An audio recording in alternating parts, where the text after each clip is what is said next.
आज हिंदी कहानी सीरीज में मुंशी प्रेमचंद की कहानी मनोवृत्ति जो इस प्रकार है। एक युवती की कहानी है। एक सुंदर युवती प्रातःकाल गांधी पार्क में बिल्लौर के बेंच पर गहरी नींद में सोई पाई जाए, यह चौंका देने वाली बात है। सुंदरियां पार्कों में हवा खाने आती है, हंसती है, दौड़ती है, फूल पौधों से खेलती है, किसी का इधर ध्यान नहीं जाता। लेकिन कोई युवती रवीश के किनारे वाले बेंच पर बेखबर सोए, वह बिल्कुल गैर मामूली बात है। अपनी ओर बलपूर्वक आकर्षित करने वाली रवीश पर कितने आदमी चहलकदमी कर रहे हैं। बूढ़े भी जवान भी सभी एक क्षण के लिए वहीं ठिठक जाते हैं। एक नज़र वह दृश्य देखते हैं और तब चले जाते हैं।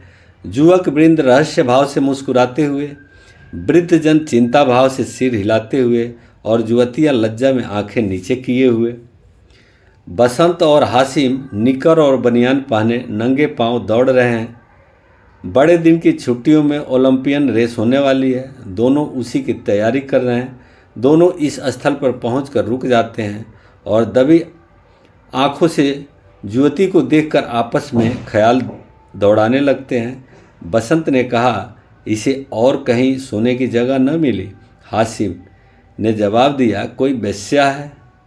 लेकिन वेश्या भी तो इस तरह बेशर्मी नहीं करती। वेश्या अगर बेशर्म न हो तो वह वेश्या नहीं। बहुत सी ऐसी बातें हैं जिसमें कुलवधू और वेश्या दोनों एक व्यवहार करती है। कोई वेश्या मामूली तौर पर सड़क पर सोना नहीं चाहती। रूप छवि दिखाने का नया आर्ट है। आर्ट का सबसे सुंदर रूप छिपाव है, दिखाव नहीं। वेश्या इस रहस्य को खूब समझती है। उसका छिपाव केवल आकर्षण बढ़ाने के लिए है, हो सकता है, मगर केवल यहाँ सो जाना यह प्रमाणित नहीं करता कि यह वेश्या है। इसकी मांग में सिंदूर है। वेश्याएं अवसर पड़ने पर सौभाग्यवती बन जाती है। रात भर प्याले के दौर चले होंगे, काम किड़ाए हुई होगी और साथ के कारण ठंडक पाकर सो गई होगी। मुझे तो कुलवधू सी लगती है। कुलवधू पार्क में सोने आएगी। हो सकता है घर से रूठ कर आई हो। चलकर पूछी क्यों न ले। निरे अहमक हो, बगैर परिचय के आप किसी को जगा कैसे सकते। अजी चलकर परिचय कर लेंगे, उल्टे और एहसास जताएंगे। और जो कहीं झिझक दे, झिझकने की कोई बात भी हो, उसे सौजन्य और सहृदयता से डूबी हुई बातें करेंगे। कोई युवती ऐसी गत यौवनाएं तक तो रस भरी बातें सुनकर फूल उठती है। यह तो नौजवाना है। मैंने रूप और यौवन का ऐसा सुंदर संयोग नहीं देखा था। मेरे हृदय पर तो यह रूप जीवन पर्यंत के लिए अंकित हो गया, शायद कभी न भूल सकूं। मैं तो फिर भी यही कहता हूं कि कोई वेश्या है। रूप की देवी वेश्या भी हो, उपास्य है। यही खड़े खड़े कवियों की सी बातें करोगे। जरा वहाँ तक चलते क्यों नहीं। केवल खड़े रहना, पास तो मैं डालूंगा। कोई कुलवधू है। कुलवधू पार्क में आकर सोए तो इसके सिवा कोई अर्थ नहीं कि वह आकर्षित करना चाहती है, और यह वेश्या मनोवृत्ति है। आजकल की युवतियाँ भी तो फॉरवर्ड होने लगी है। फॉरवर्ड युवतियाँ युवकों से आंखें नहीं चुराती। हाँ, लेकिन है कुलवधू से किसी तरह की बातचीत करना मैं बेहूदगी समझता हूँ। तो चलो फिर दौड़ लगाएं। लेकिन दिल में वह मूर्ति दौड़ रही है तो जाओ बैठे। जब वह उठ कर जाने लगे तो उनके पीछे चले। मैं कहता हूँ वेश्या है और मैं कहता हूँ कुलवधू है, तो 10-10 की बाजी लग जाए। दो वृद्ध पुरुष धीरे धीरे जमीन की ओर ताकते आ रहे हैं, मानो खोई जवानी ढूंढ रहे हो। एक की कमर झुकी, बाल काले, शरीर स्थूल, दूसरे के बाल पके हुए, पर कमर सीधी, इकहरा शरीर। दोनों के दांत टूटे पर नकली लगाए। दोनों की आंखों पर ऐनक। मोटे महाशय वकील हैं, छरहरे महोदय डॉक्टर। वकील, देखा यह 20वीं सदी का करामात। तो डॉक्टर जी बोले, जी हाँ देखा। हिंदुस्तान दुनिया से अलग तो नहीं है, लेकिन आप इसे शिष्टता तो नहीं कह सकते। शिष्टता की दुहाई देने का अब समय नहीं है। किसी भले घर की लड़की, बेस्या है साहब, आप इतना भी नहीं समझते। बेस्या इतनी फूहड़ नहीं होती, और भले घर की लड़की फूहड़ होती है। नहीं, आज़ादी है, नया नशा है। हम लोगों की तो बुरी भली कट गई, जिनके सिर आएगी वह झेलेंगे। जिंदगी जहन्नुम से बदतर हो जाएगी। अफसोस, जवानी रुखसत हो गई, मगर आंखें तो नहीं रुखसत हो गई, वह दिल तो नहीं रुखसत हो गया। बस आँखों से देखा करो, दिल जलाया करो। मेरा तो फिर से जवान होने को जी चाहता है। सच पूछो तो आजकल के जीवन में ही ज़िंदगी की बहार है। हमारे वक्त में तो कहीं कोई सूरत ही नज़र नहीं आती। आज तो जिधर देखो हुस्न ही हुस्न के जलवे हैं।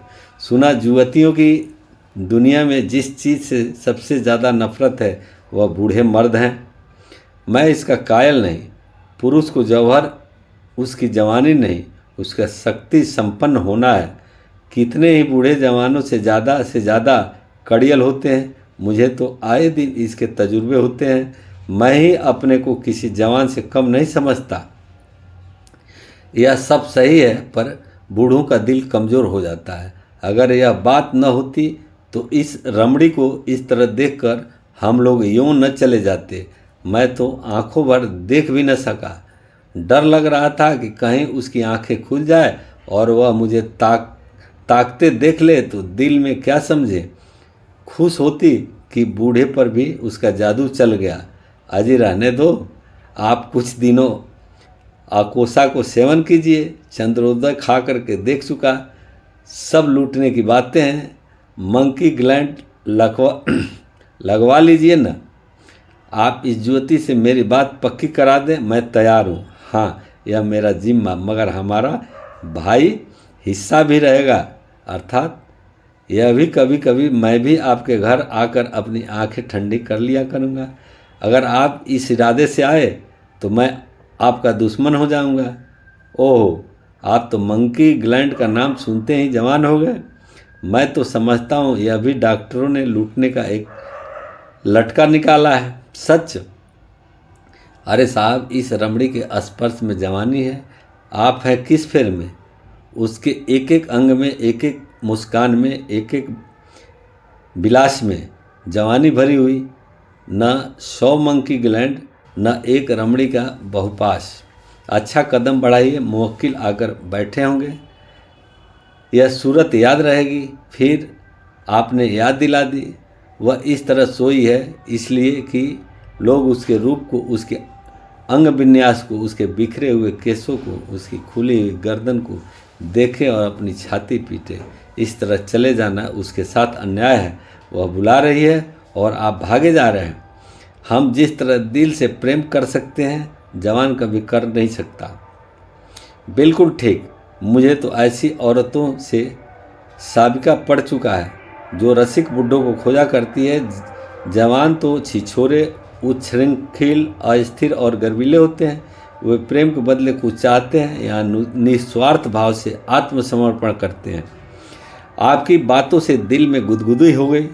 मगर एक बात याद रखिए, कहीं उसका कोई जवान प्रेमी मिल गया तो मिला करे। यहाँ ऐसे से नहीं डरते। आपकी शादी की कुछ बातचीत थी तो? हाँ थी, मगर जब अपने लड़के ही दुश्मनी पर कमर बांधे तो क्या होगा। मेरा लड़का जसवंत तो बंदूक दिखाने लगा। यह जमाने की खूबी है। अक्टूबर की धूप तेज हो चली थी। दोनों मित्र निकल गए थे। दोनों देवियां, एक वृद्धा दूसरी नौयौवना, पार्क के फाटक पर मोटर से उतरी और पार्क में हवा खाने आई। उसकी निगाह भी उस नींद की मारी ज्योति पर पड़ी। वृद्धा ने कहा, बड़ी बेशर्म है। नौजवाना ने तिरस्कार भाव से उसकी ओर देखकर कहा, ठाठ तो भले घर की देवियां कहें, बस ठाठ ही देख लो। इसी से मर्द कहते हैं स्त्री को आज़ादी न मिलनी चाहिए। मुझे तो बेश्या मालूम होती है। बेश्या ही सही, पर उसे इतनी बेशर्मी करके स्त्री समाज को लज्जित करने का क्या अधिकार है। कैसे मज़े से सो रही है, मानो अपने घर में है। बेहपाई है। मैं पर्दा नहीं चाहती, पुरुषों की गुलामी नहीं चाहती, लेकिन औरतों में जो गौरवशीलता और सलजता है उसे नहीं छोड़ती।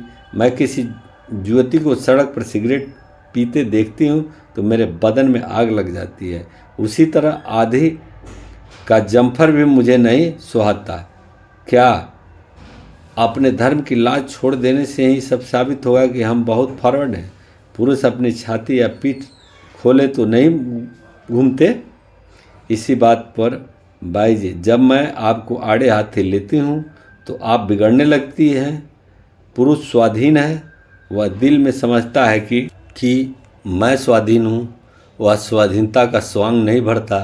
स्त्री अपने दिल में समझती रहती है कि वह स्वाधीन नहीं है, इसलिए वह अपनी स्वाधीनता को ढोंग करती है। जो बलवान है वे अकड़ते नहीं, जो दुर्बल है वही अकड़ करते हैं। क्या आप उन्हें अपने आंसू पूछने के लिए इतना अधिकार भी नहीं देना चाहती? मैं तो कहती हूँ स्त्री अपने को छिपाकर पुरुष को जितना नचा सकती है, अपने को खोल कर नहीं नचा सकती। स्त्री ही पुरुष के आकर्षण की फिक्र करे क्यों? पुरुष क्यों स्त्री से पर्दा नहीं करता? अब मुंह न खुलवाओ मीनू, इस छोकरी को जगाकर कह दो जाकर घर में सोए।